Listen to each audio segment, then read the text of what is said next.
Hey guys, welcome back to the Press Box Bros podcast. Before this episode starts, I would like to give another thank you to NIST for partnering with me and for sponsoring this episode of the Press Box Bros podcast. They make slingshots and really awesome slingshots. I've had the grand opportunity to test some of them out. They have just released some new bands and some new ball sizes for you guys to shoot. So go check them out online. Just type in NIST at NIST. And their slingshot should come right up. They cost around $11.59 per slingshot. So make sure you go check them out and let's get right into the podcast. Hey everybody, welcome back to the Press Box Bros podcast. I'm Mike Rowan along with Seth Jason, and today we just have a few things that we wanted to touch on regarding the sports world. First, I want to touch on the Daytona 500 that was just recently this past Sunday. And so Denny Hamlin he happened to win the Daytona 500, so I want to say congratulations to him. But what's actually making the headlines more than anything is the crash that happened on the final lap of the race. It involved multiple drivers, most significantly Ryan Newman. He was in a really bad crash. His car went airborne for a little while, and then it ended up flipping on the ground multiple times, and then his car ignited into flames. He had to be rushed to a hospital immediately after that because he was in really, really serious condition, which you hate to hear. And I didn't see that on TV personally. I just saw videos on, Instagram, Facebook. And even then, I didn't even watch it live. And it was probably one of the most terrible things I've ever seen in my life. But thankfully the next day, or, maybe almost 2 days after that, he made almost a full recovery and was released from the hospital, walking around, talking, responsive. He's just like his normal self. So I think he got some pretty good treatment in that hospital he was in. So you're glad to hear Ryan Newman's better. Oh, definitely. Hearing a story about a long-time NASCAR racer and his tragic accident happening, and him being able to pull through it and show real strength is awesome. And I hope I wish the best for him and his family, and I hope he gets better and is able to get back onto the racetrack in the future. And absolutely, it'll be great to see him come back. But in other news, one of the most not controversial, one of the most aspiring players in the NHL right now, Jay Bouwmeester, he had a cardiac accident on February 11th on the St. Louis Blues bench. He's had a 17-year career starting with the Florida Panthers and then moving on to the Calgary Flames, but currently plays for the defending Stanley Cup champion, the St. Louis Blues. He suffered a cardiac accident on the bench where he passed out early in the first period, and he's 36 years old, and he wrote a statement and released it on Twitter saying, our family has felt the support of the entire National Hockey League family and the city of St. Louis during this time. We've all been gratefully comforted by your genuine concern. And it's great to hear that he's okay, because cardiac accidents, they happen all the time, but yet they're very scary and they're very dangerous. Absolutely. And the way he just collapsed, no one knew, his teammate kind of looked over him as he was falling. I saw the video, and they quickly jumped into action. And it took a little bit for the paramedics, the team doctors to arrive. And, it was a very, very, very scary moment for him and his family. And just hear that he's okay. And, his future in the National Hockey League isn't certain yet. So I hope he gets back out on the ice, because he's one of the oldest players in the league right now. And he's definitely seen his fair share of things. And it's great to have someone like that in the league. So I again give all the I can't fucking give all. I give all my prayers and thoughts to their family, as they're going to go through this rough patch. Right. And so, staying on the topic of hockey, Seth, you want to talk about the trade deadline? So the trade deadline, a huge thing that's coming up in the next couple of days. We've already seen a lot of trades, and it's teams are trying to work their way into the I can't speak today. Work their way into the playoffs, and these teams will after the 24th, they will look to improve the records. It is Monday the 24th. I just looked that up. A lot of rumors going around and a lot of trades actually happening. Some big trades going on. Most recently, actually today, the Penguins acquired Riley Barber and Phil Varone from the Montreal Canadiens, and in exchange for Joseph Landisi and Jake Lucchini. I think I pronounced that correctly. And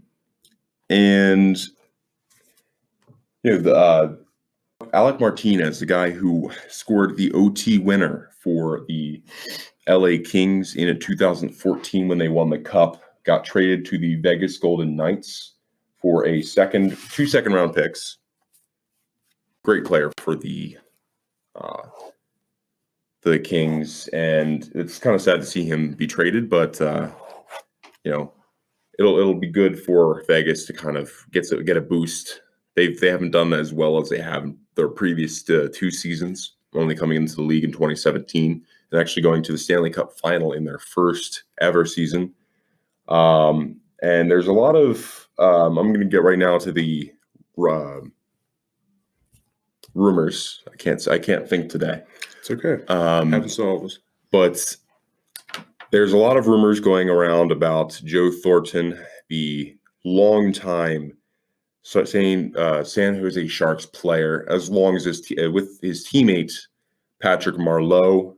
They're both veterans in the league, and we're all wondering where they're going to end up. A lot of rumors about a lot of the New Jersey Devils players, like Wayne Simmons or PK Subban, who has quite a hefty cap space. He's taken up a lot of cap space for that San Jose team that everyone thought was going to do. Not San Jose, New Jersey team that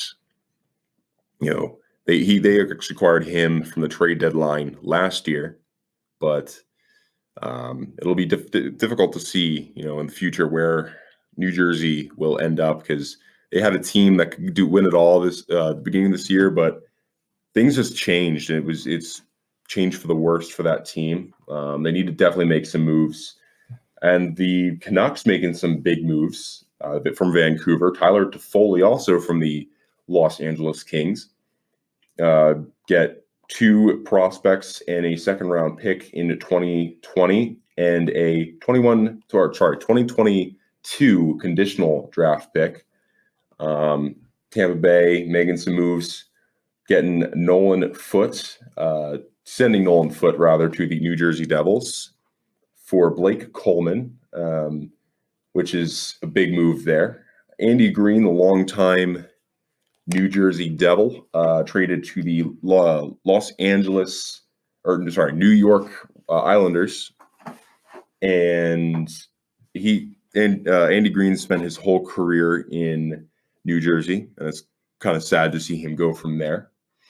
And then the big trade that everyone has been talking about, probably the biggest trade of these past couple weeks, on the 10th of February, the Pittsburgh Penguins, my favorite team, if you haven't noticed, they acquired Jason Zucker from the Minnesota Wild in exchange for Alex Galchenyuk, who, in my opinion, hasn't really done super well in Pittsburgh. He only put up a couple points this year.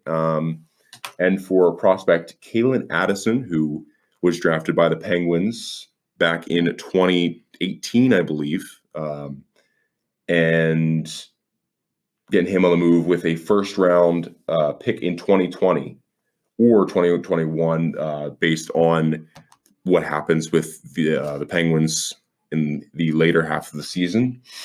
But I'm going to move on from the trade deadline, as we will keep you up to date, hopefully, on these trades.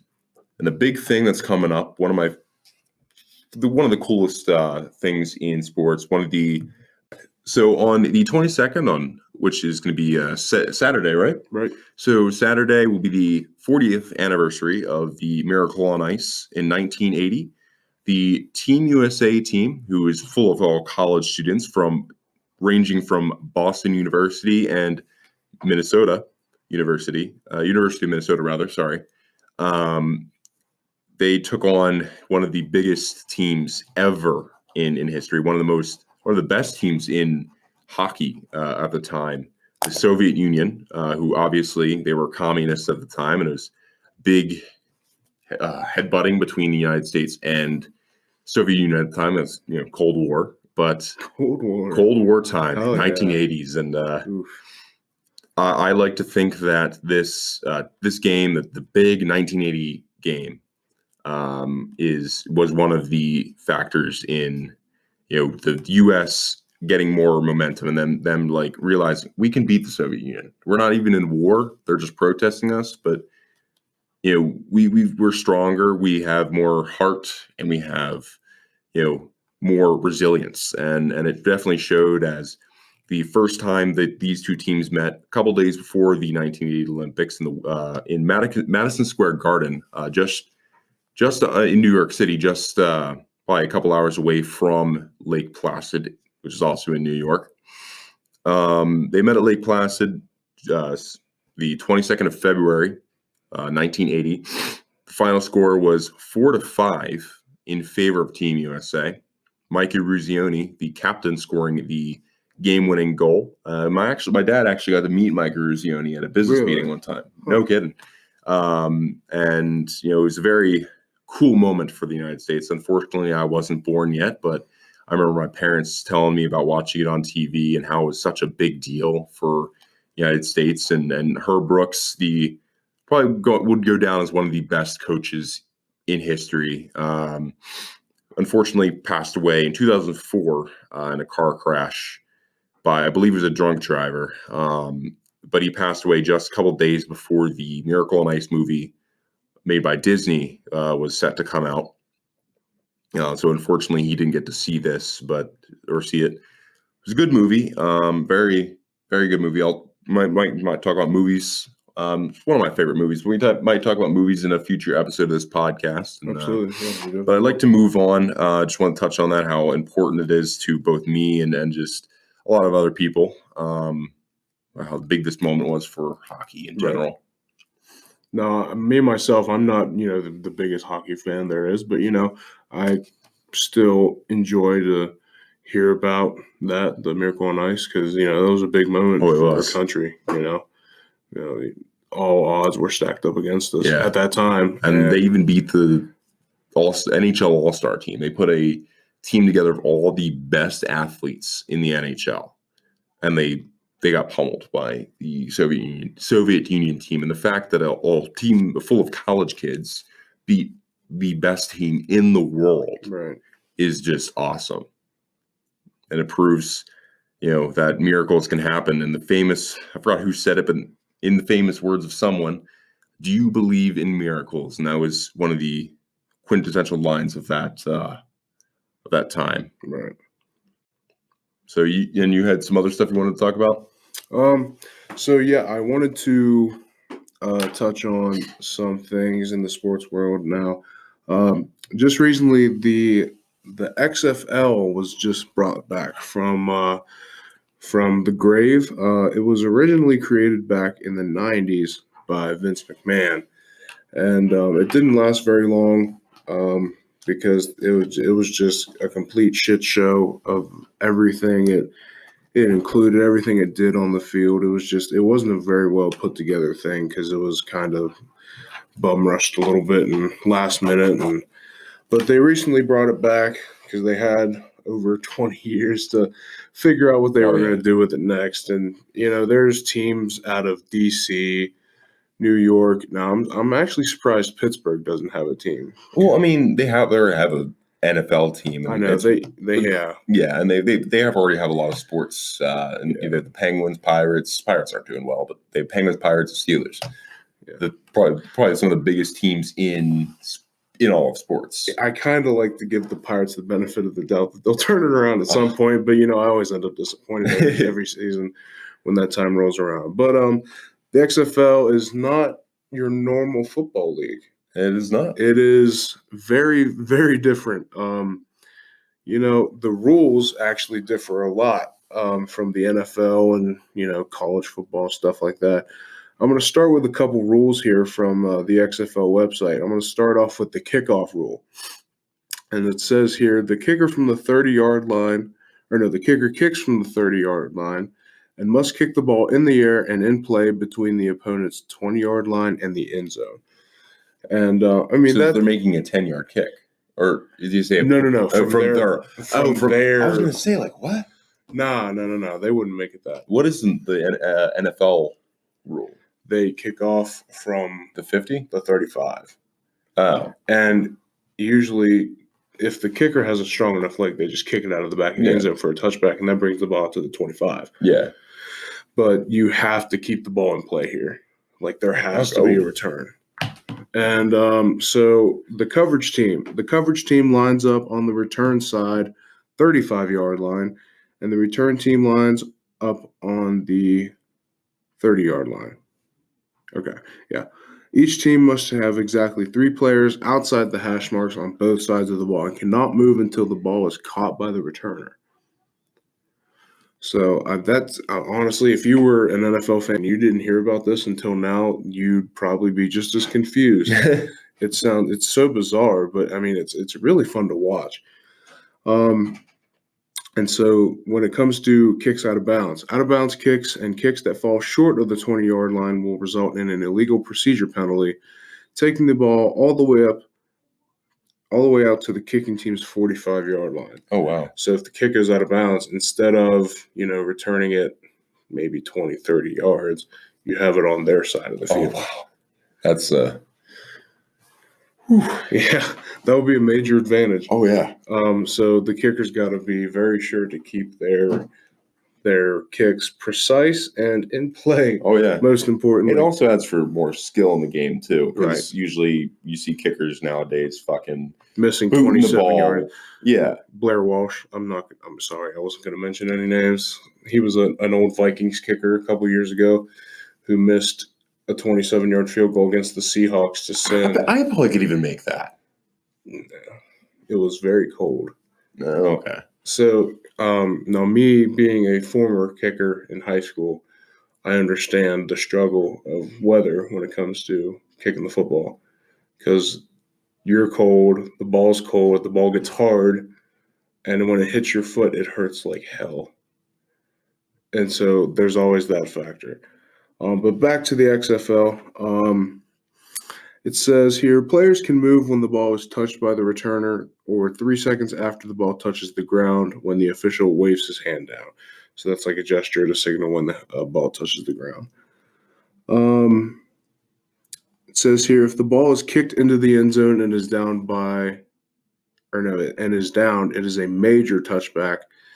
And the ball is placed at the return side 35-yard line. So it's not a normal touchback like it is in the NFL. It's actually placed 10 yards up from the normal touchback placement. And it says if the ball bounces inbounds and then out of the end zone or is down in the end zone, the ball is placed at the return side 15-yard line. So if you let the ball go into the end zone, if you can get it while you're in play, then you get the ball, you're in 15-yard line, and then you have 85 more yards to go, which would be very, very irritating. Oh, yeah. If I were a coach. Now we're going to scroll on down here. The point after touchdown rule is actually very interesting. So as you all know, in football, in the NFL, in college, high school, if you score a touchdown, you either have the option to, 1, kick an extra point for an extra point. That's literally what's called an extra point. Or you can go for a 2-point conversion, which adds 2 points on your point total already. Now, with the XFL, it says here, after a touchdown, the team has the option of running a play from the 2, 5, or 10-yard line worth 1, 2, or 3 points, respectively. The team must run an offensive play, and no kicking plays are allowed. So you cannot kick the ball after you score a touchdown in the XFL. The 2-yard line is worth 1, 5-yard line is worth 2, and 10-yard line is worth 3. So I've only seen a 1-point conversion attempt was unsuccessful, which I don't understand. But yeah, I find it bizarre that they're not allowed to kick. Yeah. It's kind of weird. But it says here, if the defense is able to cause a turnover and return the ball to the opponent's end zone, the resulting score is equal to the number of points the offense was attempting to score on its point after touchdown. So if they, get a pick six from the 10-yard line, then that team gets 3 points. Like the one who I think they should get more, though. If it's a pick six return. See, it's the same thing in the NFL. If you go for 2 and if you throw an interception and they take it back, they get 2 points. Okay. I'm not going to go over the punt. I guess it's kind of the same. Another thing that's really bizarre, you can have a double forward pass in the XFL. In the NFL, you can only throw the ball down the field one time. And other than that, if you do that more times than that, then it's called an illegal forward lateral. And you get 15 yards, possibly loss of down, if I remember correctly. But it says here, if a team completes a forward pass behind the line of scrimmage, the team may throw a second forward pass as long as the ball has at no time crossed the line of scrimmage. So that means basically, if the quarterback passes the ball to a receiver, they can't go anywhere. They can pass to another player, but as long as they're not in front of the line of scrimmage. Yeah, so if the quarterback is throwing the ball and they throw maybe like a 1-yard pass, if they're like scrambling all over the place, and if they're way behind the line of scrimmage and they throw the ball to a receiver who's not past the line of scrimmage yet, they can throw the ball past the line of scrimmage, like a double forward pass. Now, in the NFL, you can throw a pass.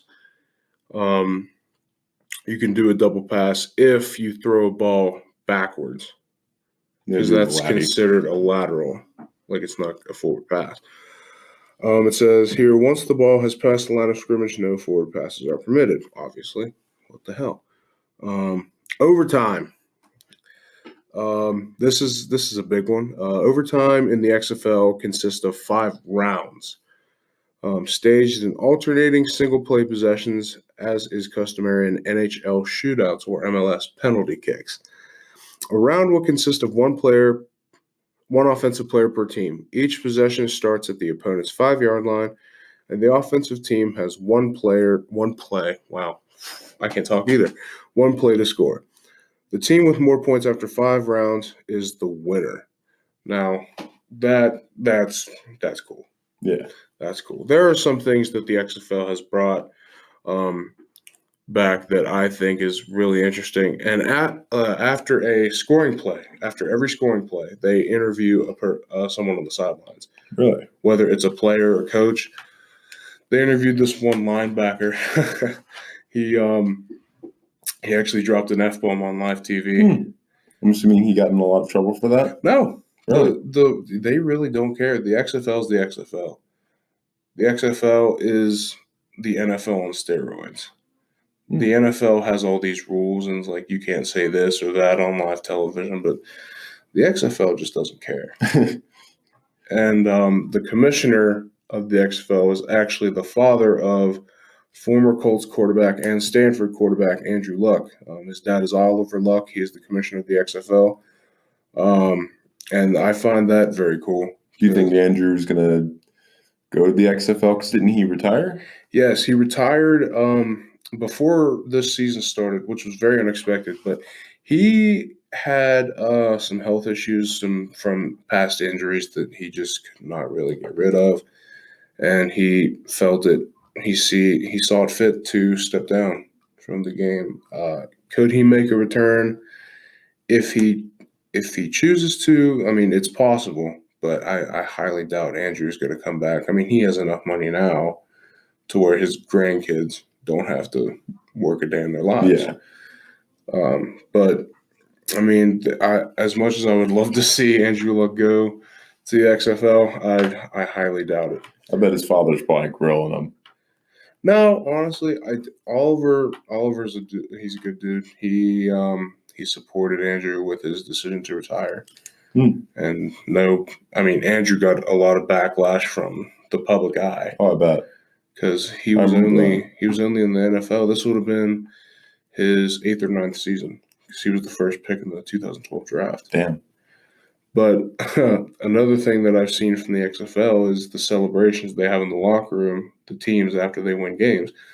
They shotgun Bud Light seltzers in the locker room. And Bud Light Seltzer actually sponsored one of the teams that shotgun their seltzers in the locker room. So I guess if you shotgun a seltzer, a Bud Light, when you win a game, then you get sponsored. Yeah, maybe we should do that. Maybe. Yeah. I'd be down. I need to teach you how to shotgun first. Oh yeah. But I mean, overall, the XFL is just a really interesting change in pace when it comes to the game of football. So, I mean, I'm a fan of it. I think you need to be exposed to it because I think you would really enjoy it. I think I would. It has aspects of hockey, not only in the formatting, but in the way things happen. Because hockey's the best. The rules on fighting are looser. There's fighting in the XFL? Sometimes. Hell yeah. Yeah, if there's a lot of pushing and shoving, then people go ape shit, and then like the dude from the Browns and the other dude, Myles Garrett. Yeah, Myles Garrett. Like, okay, so I know obviously we can't hit people with helmets. Like that's a no-no. That's actually attempted murder. Yeah, because you can actually kill someone doing that. Right. But I mean, Myles Garrett would do great in the XFL because he claimed that Mason Rudolph, the quarterback for the Steelers at the time, called him a racial slur, which I am inclined to believe didn't happen. Because apparently, I read a story that he was that Myles Garrett's like a big liar, and like no one can really trust him. Right. Yeah. I think I read something about that, but you know that's just I saw that happen because I watched that game live on television, and it was just a big old cluster. Oh, I bet. Because you had everybody fighting everybody, and you had the sidelines coming out, and they were about ready to fight, and I think the coach was ready to fight at that point because they were just sick of it. Oh, I bet. I mean, because I'm not really well versed in football, but is that a rivalry or is it just? No, honestly, I don't think the NFL has any rivalries, air quotes, anymore. Because it used to be the big. So it's been alleged that I've actually heard this in the videos that have surfaced. The Astros had an outfield camera during the World Series in 2017 and in the ALDS and the ALCS. I think they might have, if I heard correctly, they might have done it during the 2017 regular season too. But they had an outfield camera that fed information to the dugout, and every time they knew what pitch was coming in, they would bang on either the dugout wall or, a trash can just to make sure the hitter knew, And there's a video of Jose Altuve after he hit the walk-off home run to send the Astros to the World Series. They just won the ALCS in 2017. And he was running to home plate after he hit his home run, and they were all waiting on him. And he didn't want them to rip off his jersey. Now, his teammates sticking up for him, obviously. But Carlos Correa, he is their, shortstop? I think he's a shortstop. He had said that Jose Altuve actually had an unfinished tattoo that he didn't want exposed. Altuve doesn't have any tattoos. Carlos Correa is a compulsive liar. Now, what I've heard this, and I honestly wouldn't be surprised if this actually was the scenario. I've been told that Altuve was wearing some sort of wire that gave him, like, that they could tell him what was coming in, a slider low and away, don't swing, or fastball up and in, turn on that shit. Because he hit the game-winning home run off Aroldis Chapman. Do you know who that is, No. Seth? Okay. Aroldis Chapman is a left-handed unit, all right? His fastball can top off out as fast as 104. At least that was back in his days with the Reds. He is a pitcher for the Yankees now, and he's been there for the past couple years. I don't know if he changed teams or if he's still with the Yanks, but Aroldis Chapman threw a 102-mile-per-hour fastball, and Jose Altuve turned on it and knocked it out of the park. Now, usually people just don't crank 102-mile-per-hour fastballs for home runs, but Jose Altuve made it look so effortless because he knew that fastball was coming in. Now, there's been a whole lot of backlash. A.J. Hinch, who was the Astros manager at the time, has been banned indefinitely from the MLB. He can't even come to games in different ballparks. He's banned. Wow. If he goes to Camden Yards or PNC Park, no, he can't get in. Wow. And he's probably never going to get another managerial job in the MLB again. I wouldn't be surprised. Because this is one of the biggest scandals. This is probably the biggest scandal since Pete Rose. You know what happened to Pete Rose, the one that bet on his own team. Yeah. Now, I think this is a lot worse than Pete Rose. I think they should just let Pete Rose in the Hall of Fame already, if I'm being honest. But in my personal opinion, the Dodgers got the title taken away from them by the Astros because the Astros cheated. Yeah. They didn't really earn their ring. So Cody Bellinger, who's actually an outfielder / first baseman / absolute unit for the Los Angeles Dodgers, actually mentioned that he thinks that the Astros took the title away from them, which I can completely understand. And honestly, I think he's right. But Carlos Correa, when he was being interviewed, the same interview that he mentioned about Altuve's alleged unfinished shoulder tattoo, he fired back at Bellinger. And he's like, if you don't know the facts, then don't talk on it. But I think, there's just so much evidence. I don't know why they're trying to, act like they're pissed that they're getting blamed for this. A.J. Hinch himself said he took full responsibility. We know it happened. He admitted to it. And the fact that they're still trying to quote unquote cover it up is kind of childish. Yeah, and one thing, bringing it back to hockey, the Philadelphia Flyers mascot, Gritty, literally just the weirdest mascot ever. Right. Actually had a drum during it was a trash can, but he had gotten a trash can during the Pittsburgh Penguins Philadelphia Flyers game. I could be wrong. Don't quote me on that. But he had gotten a trash can with the Astros logo on it and started beating on it during the game to make fun of the Astros because it's fucking stupid that they're allowed to do that and get away with it. Right. There was a Yankees fan who actually showed up to Astros BP during spring training and was banging on a trash can behind the cage, which I found that pretty funny myself. But I kind of feel like I think I don't know who the Astros play on opening day, but whoever's pitching needs to throw at them and throw at them very hard. Yes. And because they are going to get hit a lot this season. Yeah. The over-under was 83.5. Jesus. Pound the fuck out of that over. Yeah.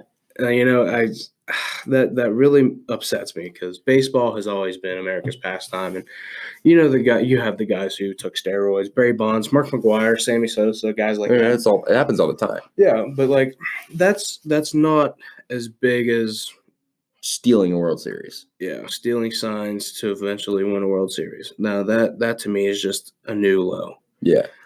And I never expected the Astros to do it. I was a kind of an Astros fan. And this all didn't surface until a couple months ago. But, now I've just lost respect. Yeah, my thing is, why is it coming out now rather than kind of closer I couldn't tell you. It happens with a lot of this. Who broke the story? If I honestly couldn't tell you, I'd have to go and see if I can find like the first article about it. But excuse me. Honestly, it's just I'm disappointed. I think we all are. It's definitely even if you're not a baseball fan. yeah, it's like you hear something like this and it's just it's like how can people like this get away with it? Like you don't see this in any other sport. Baseball has obviously had past with cheating. Now in football, the Patriots have been involved with Deflategate, and then it was called Spygate back in 2008. They did it again this year. Yeah, they did, and they ended up losing. That serves them right. Right. Yeah. But, so I mean, karma's a bitch. But hockey, you never see really cheating. I can't really think of a time other than steroids and the normal stuff, like cheating in hockey. Stuff there's really no way you can really cheat in hockey. But, but there, you could buy out games. Oh yeah, but like that never happens. Never been any reports on that, for as far as I'm aware. But you got things like what year did the guy buy the World? Like he made sure his team didn't win because he bet against his team or something like that. Was that? It was with he has a nickname. He was in the Field of Dreams was kind of that was the 41 40 it's 40 no, right? No, it was like 1914 1919. Really? Yeah, I didn't know it was that long. I'm gonna look it up. Dirty Shoes Jackson. Dirt Shoes. Fuck, I can't think of the name. I know. We went over this. 1919 World Series. The White Sox. And then he got banned. They were the Black Sox at the time. Who was banned? Shoeless Joe Jackson. That's what it was. Yeah, the Field of Dreams is they bring back those players. It was a good movie. It was a very good movie. We watched it in film class. Yeah, I did. Kevin Costner. Yeah. But I mean, the scandals in baseball are occurring more and more. Yeah, it's definitely a trend you don't want to see, especially in America's pastime. Even if you're not a baseball fan, even if you hate baseball, you got to admit, like, you kind of hate seeing sports go that way. And I just, it sucks. Honestly, yeah, because I kind of felt my love for. I mean, I still love the sport of baseball. It's been a part of my life for a while now, and but it just kind of dropped my opinion. I mean, not for the game itself, but just for the what do you call it? The security, I guess. Yeah, security of the sport. Right. Because you got to watch for that stuff. Yeah. And the punishment, I don't think they even got punished. Yeah. I mean, AJ Hinch got fired. Yeah. But I mean, other than that, there's really nothing that's happened. I mean, they talked about taking away the title and giving it to the Dodgers, but they're not going to have the celebration. They're not going to have all the. They gave the Astros immunity. Yeah. Because it's been 2 years. Yeah. 2.5 years since it's happened. I don't understand why, like. I mean, I get it. They should be punished, but like, why take away the championship? I know they didn't earn it; they don't deserve it. Yeah. But the Dodgers won't be able to get the glory of coming home with that trophy, going for the parade, going for the after parties, going to the celebrations, and I don't see it fit to take away the. I mean, huge fines must occur. Oh yeah. Huge fines, firings, a whole cleaning out of the staff needs to happen. Yeah, Carlos Beltran, who actually played for the Astros during that time, he became the manager for the Mets in the offseason, and he decided to step down due to the allegations before all of this, what I just mentioned, happened. And I think somebody from the Red Sox actually got fired too. I forget what his name was, but Rob Manfred, the commissioner of the MLB, needs to make some serious changes. He has not handled this situation like he should as the commissioner. Like you said, gave them immunity. Yeah. And, there have been multiple players to speak out on it. Garrett Cole, he is a pitcher for the Yankees now. They just recently acquired him in the free agency period in the offseason. He he said he was glad that he got away from that. Yeah, I mean, I would too. I mean, if you don't want to be known as someone who cheats and with a team that cheats and a team that doesn't play a fair game, Right. And honestly, I would want to get away from all that myself because I could not be involved in that. Yeah. But I mean, multiple players have spoken out about it. Aaron Judge, an outfielder for the Yankees, he actually made a tweet congratulating Jose Altuve and the rest of the Astros, and he soon deleted it after he found out about all this. Oh, dang. So, I mean, you get what you get. Yeah. But, I mean, cheaters, once you cheat, you're going to be remembered for that. So, technically, in the eyes of other baseball fans that are fans of other teams, you're always going to be a cheater. Yeah. And it's going to hurt free agency as well. Oh, yeah. Because players aren't going to want to go to a team that cheats, and they're going to be bad for a while unless they turn their act around, actually come out and say, yeah, we did it. We're sorry. We'll take whatever comes our way. Right. But they're not doing that. The only person who did do that was their manager. Yeah. That got banned indefinitely. Was he banned by the league or was he banned by the league? Okay. Banned by Rob Manfred, the commissioner. But I mean, that's probably those are the headlines now, man. I mean, I don't know. Baseball just needs to, come together and be hey, like this can't happen anymore. There's going to be cases of little PED here and there, performance-enhancing drugs, but stealing signs is just not – I don't know what to say about that anymore. I mean, I'm probably not going to say anymore because I'm probably just going to get really angry. Yeah. What do you look? Fucking God. Daddy. Fucking G. Daddy. Fucking love Phil Kessel. Daddy. Daddy Phil. I love Phil Kessel. Daddy Phil. Yeah, I miss him. He's such a great player for the Penguins. I know. You know who I miss? Who? Fucking Marc-Andre. Oh, fucking Flower. I miss Flower so much. I watched him play against the Caps the other night. Didn't allow a fucking point, dude, man. He's such a fucking amazing goaltender. I don't know why he had. I don't think he's even won a Vezina yet, which is the best goaltender in the league. But he's been in the league for a long time. He's been in the league. Is he the oldest player? No, that is Zdeno Chara, who was drafted in the 90s. Shit. He's actually there are only three NHL players currently play. They played in 4 decades. 1990, or 2000, 2010, and then 20. Now 2020s. Right. So I'll let Seth talk now. Okay, so going off baseball, what we're going to do, I think we're going to do from now on, we're going to put on the Instagram page predictions. We're going to give our thoughts on 2 games on every Thursday that we record. We usually record on Thursdays. So today we chose to do hockey because there weren't any really other big games in sports that we could think of. Right. So first up, we got the St. Louis Blues. We talked about them earlier. The Arizona Coyotes, 2 teams that are doing pretty well for themselves. The Arizona Coyotes, who are 30, 25, and 8. Not too bad, but not good. Or not too bad, but you're not top of the league good. I believe. If I'm not wrong, I think they're second in the Pacific Division. And the St. Louis Blues, who are 30, 17, and 10, doing pretty good for themselves, definitely. And, the defending Cup champions, definitely a good name to put on it. But Arizona plays tonight versus St. Louis in St. Louis. Taylor Hall, recently acquired from, again, the New Jersey Devils. It was a huge trade, huge deal for Arizona, and a big booster for Arizona, and a lot of good pickups by the Arizona Coyotes, making them a better team this year. The acquisition of Phil Kessel. I don't like to talk about that.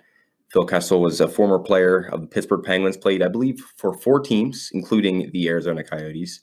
Started out his career in Boston, then went to Toronto for quite a few years, and then moved to Pittsburgh in a trade that the Penguins clearly won in 2015, and was able to lead them to the Stanley Cup in not only 2016 but 2017 as well. So first time going back to back in the salary cap age, which I believe started in the early 2000s.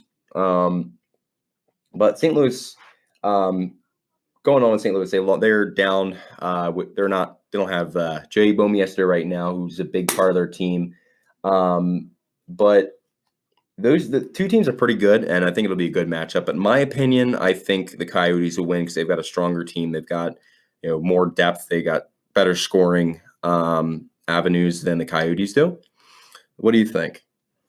I mean, yeah. Yeah, I mean, Coyotes are so much better than the Blues are. Not this, the record doesn't show it, but the Coyotes are much better. And the Penguins. Now, the next game we're gonna do is Penguins. And the what are you writing? I couldn't read your lips. The Coyotes. I said fuck. I should have pointed, but anyway. What the fuck? So I'm gonna make a noise every time we. So the next game we're gonna talk about, So the next game we're gonna talk about is the Penguins versus the Maple Leafs. The Maple Leafs of Toronto. I actually went to Toronto. Nice city, very very nice city. Actually, I would go to Canada, bro. That's nice. We actually got to go to the Hockey Hall of Fame when I went up there. It was so cool. It's in a mall though. It was weird. So you had to they had a mall, but then you went downstairs. There's a long hallway leading to the Hall of Fame. But I actually got to touch the Stanley Cup, which is fucking awesome. That's cool. And then so they have 3 Stanley Cups, right? They have the original, they have the one they keep in the Hall of Fame, and then they have the presentation cup. Wow. Mind blown, right? What? The one stays in the Hall of Fame. They have the original cup, which is basically just a probably 3-4 foot cup, and then they have the presentation cup, which stays. I believe it stays in New York at the NHL headquarters. Why? Why'd you tell me that? Did I ruin your childhood? I want to cry now. I actually first learned that when I was in the Hall of Fame. Actually, I think they told us. Do they do that for football too? Do they do I'm that not sure. with the Super Bowl trophy? I'm not sure. I'm gonna have to find out now. Because they have the one where I believe the cup that they keep in Toronto at the Hall of Fame, I believe doesn't have all the names spelled correctly. I know there are some names that are misspelled on that cup, but they need to make sure the presentation trophy is Trophy. That's how you spell it or say it. But yeah. It could be mixed up, but I know one of the trophies has misspellings and errors, while the one is just perfect because they need to get that one down. But getting back to our topic, Penguins versus Toronto. Penguins just became the first in the Metropolitan Division on, I think it was Tuesday night when they played the Maple Leafs again. So they're playing them again, but this time away. I honestly think the Penguins are going to win because the Maple Leafs haven't done as well as they were told to do. Yeah, they've got a great team. I know that, but they've got a huge cap right now and not a lot of cap space, and it's going to be hard for them to kind of win the cup because they always get knocked out. I think the last time they won the cup was in the 60s. I think I could be wrong. Maple Leafs? Toronto Maple Leafs, yes. Oh, I thought you were talking about the Penguins. I was like, oh no, the Penguins. The Penguins won in 1991, 1992, 2009, 2016, 2017. I was about to say they just won a couple years ago. Yeah, no, the Maple Leafs. But I think the Penguins are going to win this one by far. They've got a lot of injuries. Nick Bukestad has been out for a while. I think he was got injured in November. So he's missed quite a few games. Oh, yeah. Evgeny Malkin is out by illness. He might be back tonight. Not 100% sure. John Marino. I actually just bought a John Marino jersey. Fly. Shout out to Fly jerseys. I bought that one for $59. So that was pretty nice. That's not bad at all. But John Marino, star rookie, we got him in an awesome trade. He was one of the Calder, which is the best rookie of the year trophy. He was a candidate for that. And he was obviously my top pick because he's so freaking good. we got him for a 6th round conditional pick. And he's one of the best. He's a breakout player. That's not a fair trade. He wasn't even signed with the Oilers when we traded for him, so they didn't know his potential. He played 4 years in Harvard. Harvard's good. Oh yeah, I mean they're not the best at hockey. College hockey's like Boston College, Boston University, Minnesota. Yeah. Those guys. and Arizona's actually pretty good. Some of the Ivy League schools are really good. Yale isn't that good. No, Yale. No, Harvard's probably the best Ivy League school. Yeah, probably. Oh, no, Princeton's good. But yeah, I think the Penguins are going to win. They've got a lot of injuries though, but they've showed resilience all year. Right. And they've surprised everyone. Crosby was out for quite a while with a sports hernia. John Marino is now out with a broken jaw. Took a puck to the jaw. He should be back hopefully in the next couple weeks. And then Brian Dumoulin, he's been out for a long time, out indefinitely. So we've got a lot of injuries. And Jason Zucker's been a great addition, scoring 2 goals in his second Penguins game. Didn't score any in his first Penguin game, which I believe was a loss to the it was the Tampa Bay Lightning. It was I believe a 2-1 OT game. That was just disappointing. I watched the whole game and I was upset, but Crosby and Zucker that on the line is really good. So I think that the Pittsburgh Penguins are going to win this one by far. I think I can concur with that. Hell yeah, I can roll with that. I'm a Pens fan. I don't watch hockey a lot, but I gotta invite you over for a game. I'm a Pens fan. Yeah, that'll be great. But yeah, guys, I think this is gonna be the last, not the last episode. Hopefully, it's not the last. No, I almost said that. But I think that's gonna be a short episode for today.